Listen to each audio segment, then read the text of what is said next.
Hello, everybody. Today, talking about my experience becoming hypersensitive, which is a story that took place over about 7 years, where I decided to quite intentionally tear open my vulnerability, my empathic sensitivity, and just really, really kind of turn towards my feelings as much as I could. In the same way that you or I could also decide to numb and check out and disconnect from our feelings and our sensitivity and our empathic perceptions. I just went really hard down the path of facing my feelings, exploring my sensitivity, exploring my empathic perceptions of other people. And it was a very interesting exploration. There was some really beautiful, positive things and some kind of damaging things, I guess, lessons learned in retrospect. I guess the beautiful things that happened were I became, like you would expect, very aware of my emotions over time. And I also became very aware of my empathic perceptions of what was going on in other people. I learned to, get to know myself, and I learned how to read my feelings and develop a closer relationship with them, as painful as it could be at times.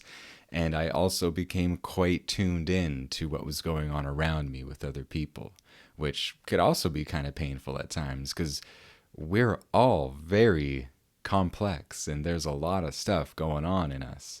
So when I chose to completely tear myself open and dive into that, there was a lot of intense stuff to face. And yeah, there was like a period where it was normal for me to spend hours a day just sitting alone with my feelings, just intending to just kind of embrace all of the feelings that I thought I had buried up until then in my life. And it was pretty intense. It was really intense and maybe too intense. I had a kind of zealotry to my process, I guess. There was an extremeness to it. But there was something beautiful about that because I did get to really know my feelings in a deep way. I suppose, in a nutshell, the one of the big lessons I learned, and one of the things that ended up being kind of harmful over time, the more I did this, and the further I went down the rabbit hole of like really opening up my sensitivity and my vulnerability and these empathic perceptions of others, it started to become almost debilitating because I was so sensitive. I was fragile. I was like, an example would be, I might just have what would have previously been a very normal interaction with somebody who is carrying a lot of unresolved anxiety or rage, and they were wearing a mask, a facade, and they were maybe a little bit controlling and manipulative because they wanted to cover up the tracks of what was really going on inside. And those types of really normal human interactions, they can have such a charge energetically that I would just get so affected by, because my sensitivity and my vulnerability, I had just been like tearing it open. So perhaps I had quite bad boundaries because I was just like, well, I'm just wanting to feel everything. And sometimes I would just end up feeling way too much. But I think what was really maybe more than feeling too much, I think that I started reacting to the feelings a lot in a way that was overreactionary. Often, often, often. And an example of this would be I might just have like a negative feeling, a fear, a kind of sense of anxiety. And then again, I would have this thought process, or I had kind of trained myself to be like, okay, here's a feeling. I'm going to face this feeling. That's what I do. And so I just go into it, and it just blossoms. Because when we focus on a feeling, sometimes it gets bigger. When we fixate on it, it just, especially like a fear or a negative feeling, it's like those things love attention, and and they can blossom, and the voice gets louder, and so that's often what would happen. Is I would fixate on certain feelings and kind of end up doing this overreaction dance with them, when it would probably have been wiser to just be like, oh, there's that feeling, and let it pass like a breeze, instead of fixating on it and trying to understand it and solve something about it and having this big reaction to it. And so the debilitating thing was that I just started not only being sensitive to my feelings so much and what was going on in my environment, empathically, I started reacting to it all in an overzealous way. I would react to my own feelings really intensely, and I would react to what was going on in other people really intensely.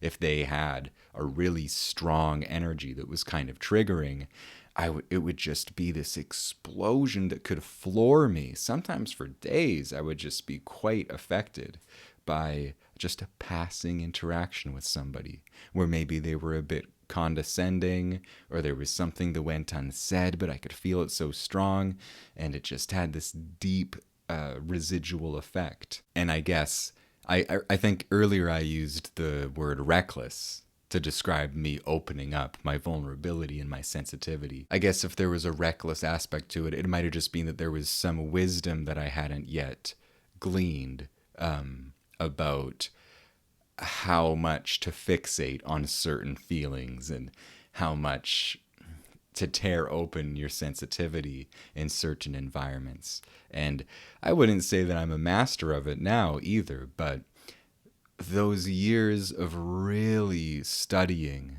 my emotions and my sensitivity and my vulnerability, they were really beautiful. And I'm very grateful for having gone into that so deeply, because now I have a relationship with these parts of myself.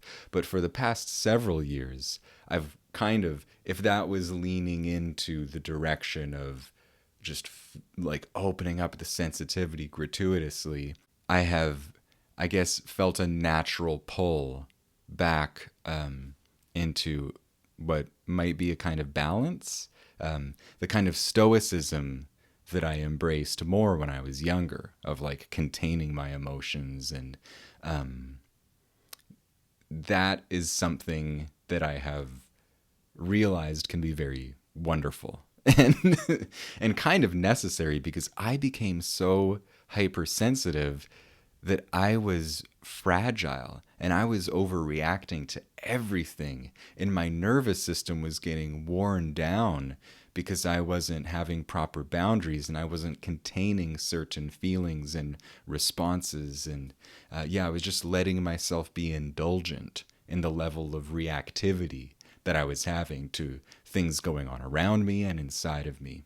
And so the medicine that I have been needing for the past several years is more stoicism, more learning again how to contain my feelings, and not repress them, but find some integration of these two extremes, or not even extremes, just like two polarities, maybe the stoic containment and the sensitivity and vulnerability and empathic receptivity.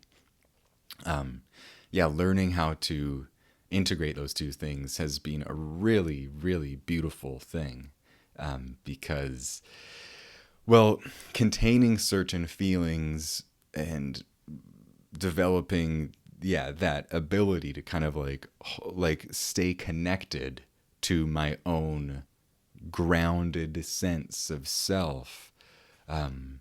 It's so vital And I got sloppy with that, I think. And it made it so that me opening up to everything inside of me and around me, I wasn't grounded enough in my own sense of stability in order to endure that.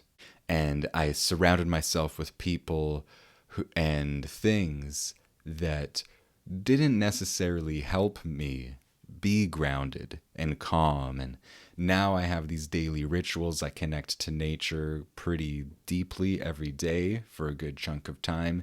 And it's a beautiful grounding ritual.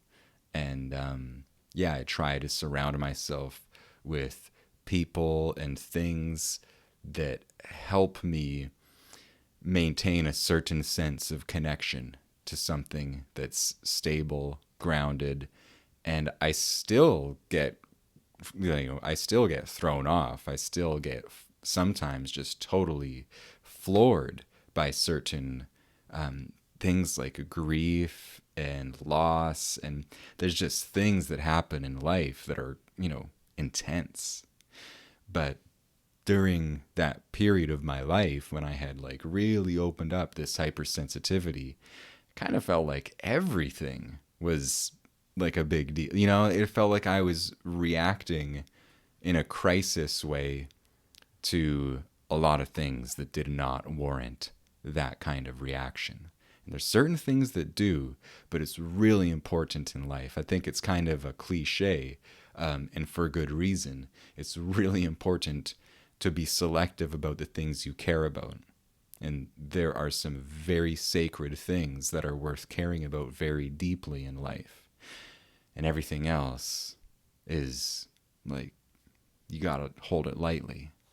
And it's, there's probably no perfect equation of what those things are, but it's an important equation to keep in mind when we have our daily opportunities to freak out. And yeah, I'm still guilty of freaking out all the time, but it certainly was more when I had just gratuitously kind of leaned in that direction of opening up my sensitivity. But it was a beautiful thing, and now coming back to find some balance and integrate some of the things I learned there, yeah, it's such a gift. But yeah, it is really important to have that balance to learn emotional containment, to stay grounded, and to find out the ways that feel natural to each and every one of us to achieve that.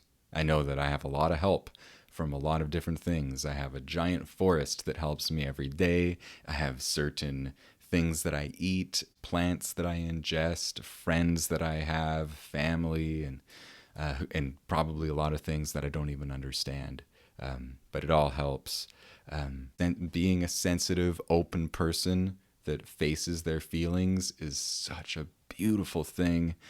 And holding ourselves together so that we can take that out into the world is a challenge. And it's a challenge worth undertaking, because every compassionate, empathetic, sensitive person has a lot to bring to the world, in my estimation.